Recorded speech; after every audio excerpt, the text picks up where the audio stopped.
ठीक है। अच्छा, अब ये जो है आपके पास, हम इस क्वेश्चन को फॉलो कर रहे थे कि यूवी ही क्यों यूज किया, क्योंकि सारी की सारी मेटल्स इलेक्ट्रोपॉजिटिव है और आप सिर्फ मेटल को एज इलेक्ट्रोड यूज कर रहे हैं, और मेटल का लास्ट शेल का इलेक्ट्रॉन, सब मेटल्स का लास्ट शेल का इलेक्ट्रॉन इजीली अवेलेबल है, उसको आप टारगेट कर सकते हैं using the energy of UV.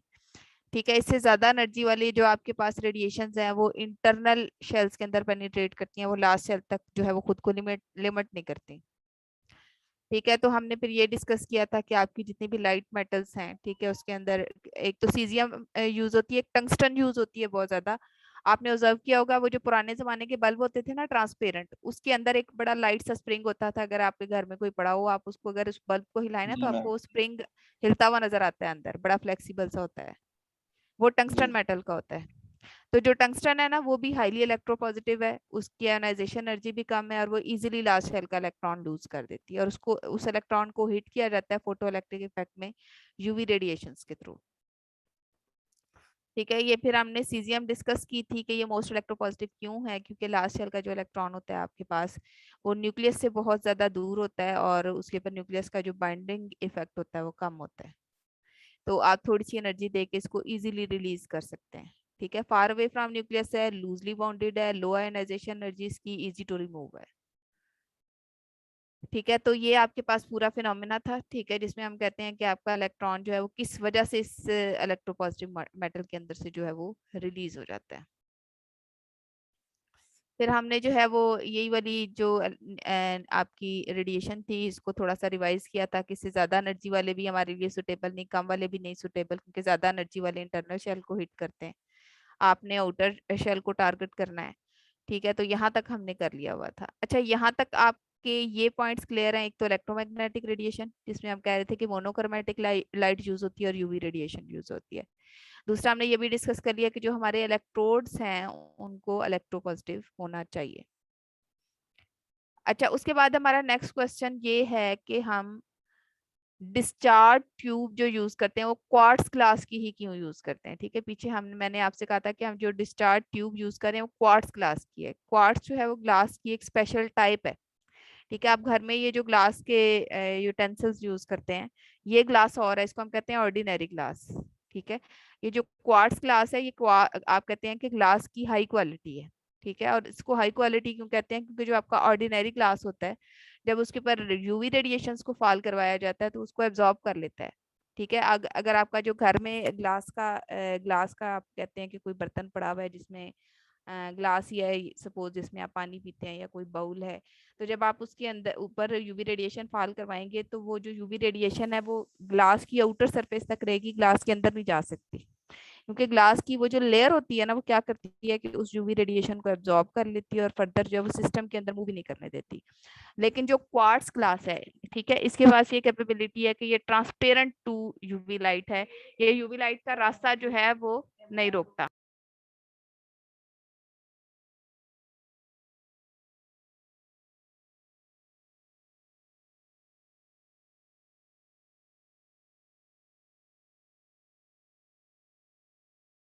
ठीक है, तो ये जो है ये यूवी लाइट के लिए जो है वो ट्रांसपेरेंट है। ठीक है, इसके अंदर ये यूवी जो लाइट है उसको एब्जॉर्ब नहीं करता बल्कि सिस्टम के अंदर मूव करवाता है।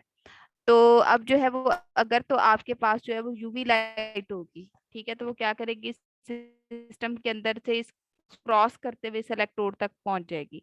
लेकिन अगर ऑर्डिनरी लाइट होगी तो वो क्या करेगी कि इसी ग्लास की सरफेस के अंदर ही एब्जॉर्ब हो जाएगी, सिस्टम के अंदर मूव नहीं करेगी। लेकिन हमारा पर्पज है कि हम यूवी लाइट को इस इलेक्ट्रोड तक लेके आए ताकि वो आपका रिक्वायर्ड फंक्शन जो है वो करे। समझ आ गया कि क्यों यूज किया है quartz glass? Yes ma'am. Yes ma'am. ये ट्रांसपेरेंट है यूवी लाइट के लिए। ऑर्डिनरी ग्लास क्या करता है, यूवी रेडिएशन को एब्जॉर्ब कर लेता है। अच्छा, अब ये है आपके पास नेक्स्ट क्वेश्चन कि हमने वैक्यूम क्यों क्रिएट किया है इस चैम्बर के अंदर, इस डिस्चार्ज ट्यूब के अंदर। ठीक है, वैक्यूम क्रिएट करने का हमारा पर्पस ये था कि जो यूवी लाइट है, ठीक है, यहाँ से सपोज मैं वैक्यूम क्रिएट नहीं करती, वैक्यूम अगर सपोज करें कि मैं क्रिएट नहीं करती तो इस डिस्चार्ज ट्यूब के अंदर क्या होगा एयर के पार्टिकल। अगर मैं वैक्यूम क्रिएट नहीं, एयर मॉलिक्यूल्स होंगे। अब क्या होगा कि इधर से आप ma'am UV light pressure. Fall करवाएंगे करेंगे तो जितने भी एयर मॉलिक्यूल्स उसे रास्ते में मिलेंगे ना, वो साथ स्ट्राइक करेगी। ठीक है, आपकी जो यूवी लाइट आपने एंटर की है, अगर आप वैक्यूम नहीं क्रिएट, जितने भी एयर मॉलिक्यूल्स होंगे पहले वो उनके साथ स्ट्राइक करेगी, फिर वो इस इलेक्ट्रोड तक पहुंचेगी। और अगर लाइट उन्हीं एयर मॉलिक्यूल्स के साथ स्ट्राइक करने में जो है वो वेस्ट कर देगी, जबकि हमारा पर्पस उसको इस इलेक्ट्रोड तक पहुंचाना है। समझ आई? जी मैम। Yes ma'am. तो वैक्यूम हमने एक्चुअली इसलिए क्रिएट किया है कि जब यूवी लाइट आप फॉल करवाएं तो वो विदाउट एनी हिंड्रेंस, किसी भी रुकावट, किसी भी जो है वो रेजिस्टेंस के बगैर स्ट्रेट इस इलेक्ट्रोड तक पहुंचे। अगर इस इलेक्ट्रोड और इस एंट्रेंस के दरमियान में एयर मॉलिक्यूल्स होंगे तो ये सारी की सारी अपनी एनर्जी जो है उन एयर मॉलिक्यूल्स के साथ वेस्ट कर देगी और इलेक्ट्रोड तक नहीं पहुंचेगी। जबकि हमारा पर्पस ये है कि यूवी लाइट स्ट्रेट इस इलेक्ट्रोड के ऊपर जाके फॉल करे और इसके जो एटम्स हैं उनके लास्ट शेल के इलेक्ट्रॉन्स को हिट करे। ठीक है, तो वो हिट से इस सूरत में एनर्जेटिक हो सकता है कि दरमियान में उसको कोई रेजिस्टेंस ना फेस करनी पड़े। क्लियर? Yes ma'am. ठीक है, अब हम क्या करते हैं कि इसका जो पहले हमने पढ़ा है उसका ऑपरेटर्स किस तरह से सेट किया जाता है, उसमें कौन सा कंपोनेंट क्यों यूज किया जाता है। अब हम इसका जो एक्सपेरिमेंट जो उसने एक्चुअली उस साइंटिस्ट ने किया था वो हम देखेंगे। ठीक है, एक्सपेरिमेंट में क्या होता है, एक यूवी रेडिएशन आती है। ठीक है, आप उसकी पोलराइजेशन करते हैं। पोलराइजेशन का मतलब होता है कि जो आपकी पॉलीक्रोमेटिक लाइट है आप उसको मोनोक्रोमेटिक लाइट के अंदर कन्वर्ट करते हैं। क्लियर? Yes ma'am. नंबर 2 पे आप क्या करते हैं कि आपकी जो मोनोक्रोमेटिक लाइट होती है आप उसको मोनोक्रोमेटिक यूवी रेडिएशन होती है, आप उसको हिट करते हैं इस इलेक्ट्रोड के ऊपर। ठीक है, उसके बाद क्या होता है कि जब आप हिट करते हैं इस इलेक्ट्रोड के ऊपर तो एक्चुअली क्या होता है कि आप जो यूवी लाइट के फोटॉन्स होते हैं उनको हिट कर रहे होते हैं इस इलेक्ट्रोड के ऊपर। ठीक है, अब क्या होता है कि वो जो फोटॉन या एनर्जी होती है वो इस इलेक्ट्रोड के अंदर जितने भी एटम्स होते हैं उसके लास्ट शेल के इलेक्ट्रॉन्स को या वैलेंस इलेक्ट्रॉन्स को हिट करती है। अब जैसे आप कहते हैं ना कि वो स्नूकर बाल्स होती हैं, एक बॉल होती है ऊपर से आप आके दूसरी बॉल जो है उसके ऊपर हिट करते हैं, तो क्या होता है कि जो पहली बॉल होती है वो अपनी पोजीशन से डिस्प्लेस कर जाती है। जी मैम। यहाँ पे भी क्या होगा, जब यूवी लाइट या यूवी लाइट एनर्जी के फोटॉन्स आके इस मेटल के एटम को हिट करेंगे तो लास्ट शेल के अंदर जो मौजूद इलेक्ट्रॉन होगा जो कि लूजली बाउंडेड है, हमने पहले डिस्कस किया कि वो लूजली बाउंडेड है, उसकी एनर्जी कम है, वो इजीली रिलीज हो सकता है। तो लास्ट सेल का इलेक्ट्रॉन उस एनर्जी को एक्सेप्ट करेगा।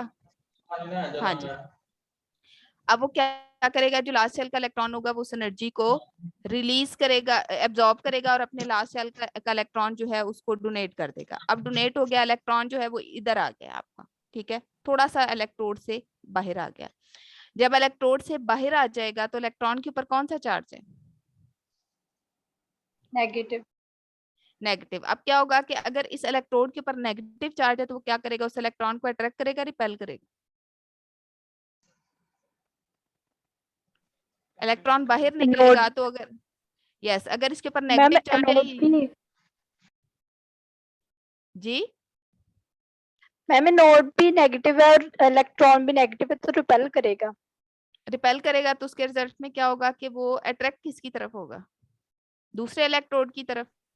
ठीक है, अभी कैथोड और एनोड आपने डिसाइड करना है, ये मैंने अभी रैंडम लिखे हैं, आपने कैथोड और एनोड खुद डिसाइड करना है कि हमने कौन सा बनाना है।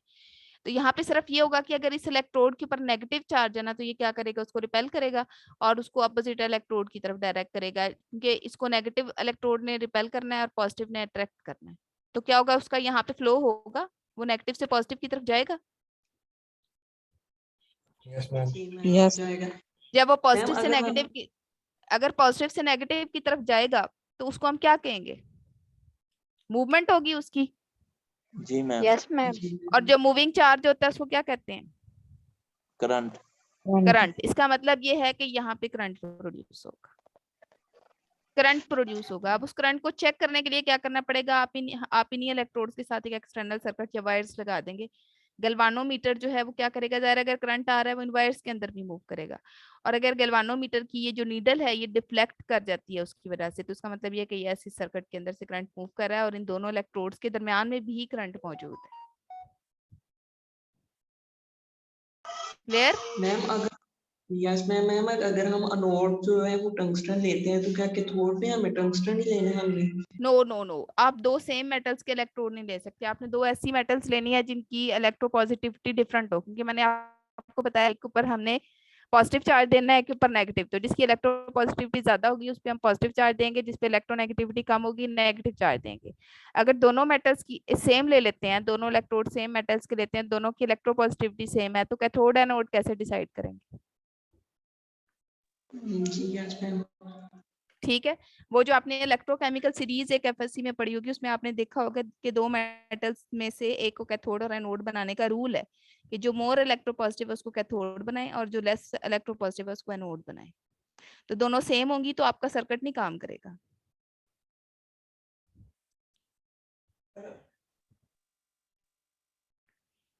ठीक है। अब ये क्या है आपके पास, में आपको एक प्रोसेस जो है वो दिखाना चाह रही हूँ। ये आपका एक वेव सेलेक्टर है। एक्चुअली जब हम एक्सपेरिमेंट करते हैं लैब में तो क्या होता है, ये देखें आपके पास यूवी रीजन है और कुछ आपके पास जो है ये विजिबल रीजन के कुछ पार्ट्स उसने दिखाए हैं। तो ये वेव सेलेक्टर होता है, ये एक इंस्ट्रूमेंट है जो लैब में यूज होता है। इसके थ्रू आप क्या कर सकते हैं, डिफरेंट रेडिएशंस को सिलेक्ट करते हैं। तो अगर आप यूवी रेडिएशन जो है वो यहाँ से सिलेक्ट करवा के क्या करते हैं, इस डिस्चार्ज ट्यूब के अंदर इलेक्ट्रोड के ऊपर फॉल करवाते हैं। ठीक है। तो क्या होगा कि आपको इस तरह से जो है वो यहाँ पे करंट चेंज होता हुआ नजर आएगा अगर आपने एम मीटर सर्किट के अंदर लगाया हुआ है। ठीक है। ये वो एमीटर है जो मैंने आपको सर्किट डायग्राम में दिखाया था। ये वो बैटरी है जिसमें यहाँ से आने वाला करंट स्टोर हो रहा है। क्लियर? अगर आपका करंट यहाँ पे वेरी करता है तो इसका मतलब ये है कि यस आपकी इस वायर के अंदर से चार्ज गुजर रहा है, करंट फ्लो कर रहा है। ठीक है। अब आपको अगर हम थोड़ा सा गौर करें क्लास, तो एक चीज आपने और नोट की होगी कि आपको यहाँ पे एक कंटिन्यूअस फ्लो नजर आ रहा है, कंटिन्यूअस फ्लो है। ठीक है। ये जो कंटिन्यूअस फ्लो है ये हमने कहा था कि क्लासिकल मैकेनिक्स में आता है, याद है? जी मैम। जी मैम। ठीक है। अगर हम क्लासिकल से क्वांटम की तरफ मूव करें फिर क्या होगा? पैकेट्स ऑफ फिर क्या एनर्जी होगा? आएंगे। यस, हम कहेंगे कि डिस्क्रीट पैकेट्स ऑफ एनर्जी निकल रहे हैं यूवी रेडिएशन या यूवी, क्योंकि इलेक्ट्रोमैग्नेटिक रेडिएशन का रीजन है। तो उसके अंदर से हम कहेंगे कि डिस्क्रीट पैकेट्स ऑफ एनर्जी निकल रहे हैं या फिर फोटॉन्स निकल रहे हैं। अब वो फोटॉन्स क्या करते हैं, वो यहाँ से निकलते हैं। ठीक है। वो हिट करते हैं इस इलेक्ट्रोड के साथ, लास्ट शेल के इलेक्ट्रॉन को बिल्कुल उसी तरह अपनी पोजीशन से डिस्प्लेस कर देते हैं जैसे आपके पास जो है वो एक स्नूकर बाल दूसरी स्नूकर बाल को कर देता है। अब फोटान ने हिट किया लास्ट सेल के इलेक्ट्रॉन को, उसको उसकी पोजीशन से नॉकआउट कर दिया। नॉकआउट कर दिया तो अपोजिट इलेक्ट्रोड ने उसको अट्रैक्ट करना शुरू कर दिया। ठीक है। तो अब जब अपोजिट इलेक्ट्रोड उसको अट्रैक्ट करेगा तो आपके पास यहाँ पे जो एमीटर लगा होगा उसके अंदर जो रीडिंग होगी वो चेंज होगी और वेरीफाई करेगी कि यस यहाँ से करंट गुजर रहा है। अच्छा, यहाँ पे जो एक और कंडीशन आपने सेटिस्फाई करनी है उसको हम कहते हैं फॉरवर्ड बायसिंग। किसी बच्चे को पता है फॉरवर्ड बायसिंग क्या होती है? जी मैम। हाँ जी, क्या होती है? वो तो डायोड के फॉर्म में होता है ना कि दो डायोड्स को एक पॉजिटिव सिरा होता है एक नेगेटिव सिरा होता है। तो बैटरी के पॉजिटिव टर्मिनल को पॉजिटिव सिरे के साथ जोड़ना है और नेगेटिव टर्मिनल को जी, नेगेटिव सिरे के साथ इसको आपने डायोड के साथ नहीं एसोसिएट करते। आप ये कहते हैं कि अगर पॉजिटिव टर्मिनल किसी भी कंपोनेंट का जो है वो बैटरी के पॉजिटिव टर्मिनल के साथ कनेक्टेड है और नेगेटिव नेगेटिव के साथ कनेक्टेड है तो ये फॉरवर्ड बायसिंग। तो यहाँ पे भी आपने क्या करना है, जो पॉजिटिव इलेक्ट्रोड है उसको बैटरी के पॉजिटिव टर्मिनल से लगाना है और जो नेगेटिव इलेक्ट्रोड है उसको बैटरी के नेगेटिव टर्मिनल से लगाना है। ये फॉरवर्ड बायसिंग है यहाँ। क्लियर?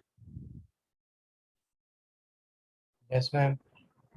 अब ये आपके इंसिडेंट फोटॉन्स हैं जो आके इस नेगेटिव इलेक्ट्रोड के साथ हिट करते हैं, इलेक्ट्रॉन को उसकी पोजीशन से नॉकआउट करते हैं। इलेक्ट्रॉन के ऊपर नेगेटिव चार्ज है, इलेक्ट्रोड के ऊपर भी नेगेटिव चार्ज है।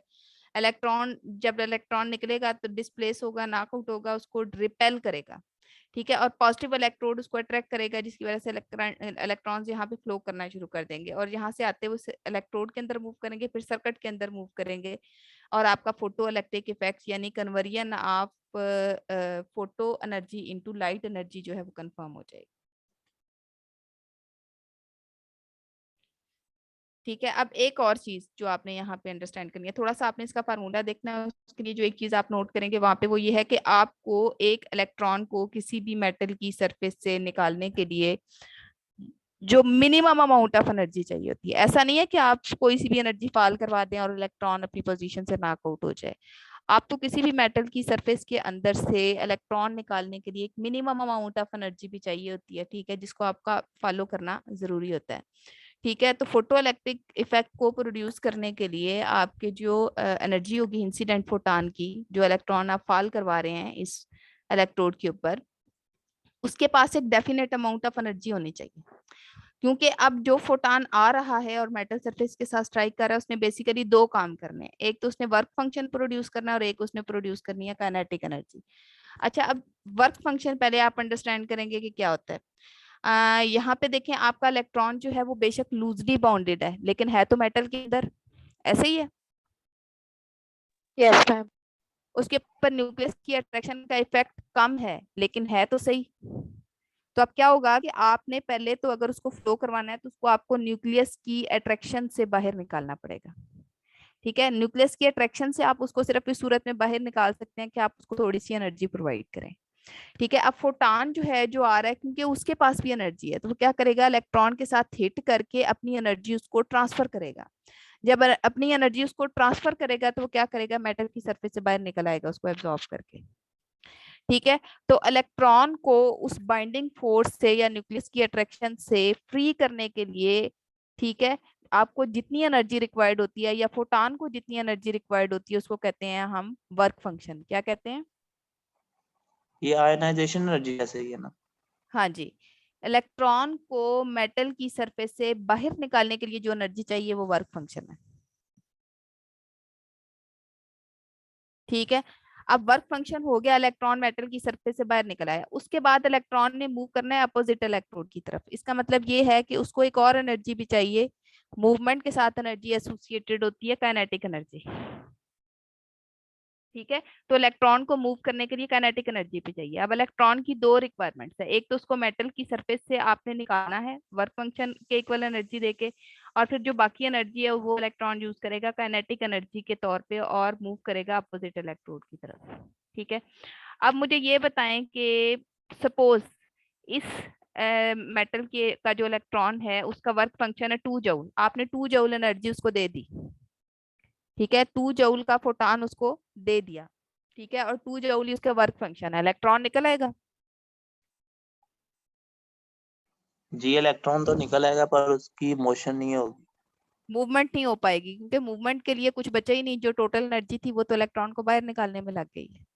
ठीक है, इसका मतलब ये है कि वर्क फंक्शन तो उसके पास है, लेकिन मूव करने के लिए काइनेटिक एनर्जी नहीं है। काइनेटिक एनर्जी नहीं है तो क्या इलेक्ट्रॉन फ्लो करेगा? नहीं नो मैम। मैम। फ्लो नहीं करेगा तो क्या करंट प्रोड्यूस होगा? No ma'am. No ma'am. Current produce नहीं होगा तो एमीटर पे कोई रीडिंग आएगी? No ma'am. ठीक है, इसका मतलब है फोटो इलेक्ट्रिक इफेक्ट प्रोड्यूस नहीं होगा। फोटो इलेक्ट्रिक इफेक्ट तब प्रोड्यूस होगा जो आपका फोटॉन इलेक्ट्रिकल एनर्जी प्रोड्यूस करे। ठीक है, तो यहाँ पे क्या हुआ है कि आपकी जो एनर्जी ऑफ इंसिडेंट फोटॉन है उन मेटालिक सरफेस, उसने दो काम करने हैं, एक वर्क फंक्शन, ठीक है, और एक उसने करनी है काइनेटिक एनर्जी प्रोवाइड करनी है इलेक्ट्रॉन को, तब आपका फोटो इलेक्ट्रिक इफेक्ट प्रोड्यूस होगा। वर्क फंक्शन को हम कहते हैं फाई, और काइनेटिक एनर्जी ऑफ इलेक्ट्रॉन को हम कहते हैं हाफ mv²। ठीक है, ये वही फार्मूला है जो जनरल आपके पास काइनेटिक एनर्जी का होता है। आप सपोज करें कि आपकी जो एनर्जी एब्जॉर्ब हो रही है बिना शेल ऑफ इलेक्ट्रॉन के अंदर या इलेक्ट्रोड के अंदर, वो स्मॉलर देन फाई है। ठीक है, यानी वर्क फंक्शन के इक्वल नहीं है। 2 जूल आपका वर्क फंक्शन है, आपने 1 जूल आपके फोटॉन के पास एनर्जी है, तो फोटॉन एमिट होगा? नो मैम, इलेक्ट्रॉन एमिट नहीं होगा। जी नहीं होगा, क्योंकि फोटॉन के पास एनर्जी नहीं है इलेक्ट्रॉन को निकालने की।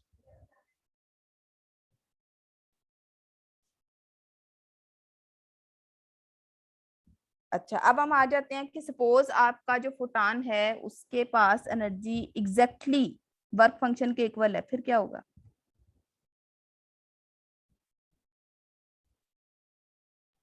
तो सिर्फ आयनाइजेशन ही होगी बस। सिर्फ इलेक्ट्रॉन निकलेगा लेकिन मूव नहीं करेगा। और अगर आपके जो है वो लाइट एनर्जी जो फोटॉन की है वो ग्रेटर देन 5 है, वर्क फंक्शन से ग्रेटर है, तो फोटो एमिशन भी होगी, काइनेटिक एनर्जी भी होगी, इलेक्ट्रॉन भी मूव करेगा। तो फोटो इलेक्ट्रिक इफेक्ट को प्रोड्यूस करने के लिए आपके पास जो फोटॉन है उसकी एनर्जी ग्रेटर देन 5 होनी चाहिए।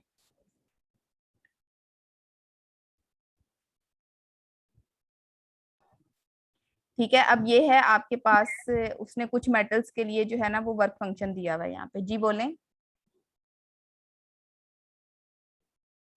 मैम जब इलेक्ट्रॉन हो जाएगा तो उसको जो काइनेटिक एनर्जी चाहिए होगी वो इलेक्ट्रोस्टैटिक फोर्स से नहीं आती, जो कैथोड और इलेक्ट्रॉन के दरमियान फोर्स होगी अट्रैक्शन की।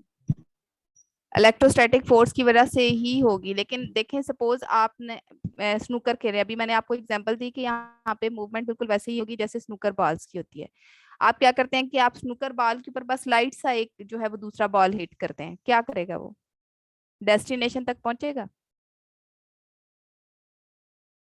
डेस्टिनेशन तक तो वो तब पहुंचेगा, हो जाएगा। लेकिन देखें अगर वो सिर्फ सरफेस से निकला है, ठीक है, वो सिर्फ सरफेस से निकला है वर्क फंक्शन को यूज करते हुए, अब अपोजिट इलेक्ट्रोड तो उसको तो अट्रैक्ट करेगा जो वो कुछ उसके करीब जाए, ठीक है, थोड़ा सा आगे आएगा तो अपोजिट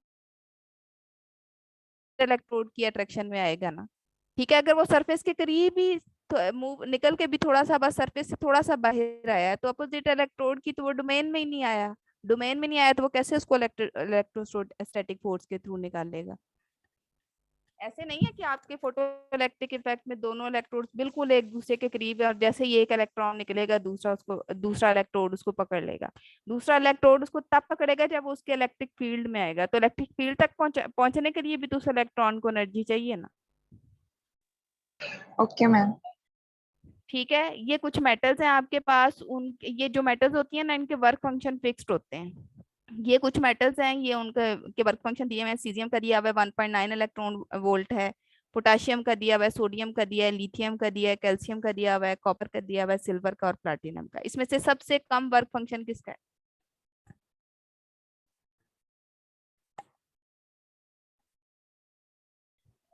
सीजियम का। इसका मतलब है कि सीजियम के अंदर से इलेक्ट्रॉन को निकालने के लिए सबसे कम एनर्जी चाहिए, इसलिए तो हम कह रहे हैं कि ये मोस्ट इलेक्ट्रोपॉजिटिव है।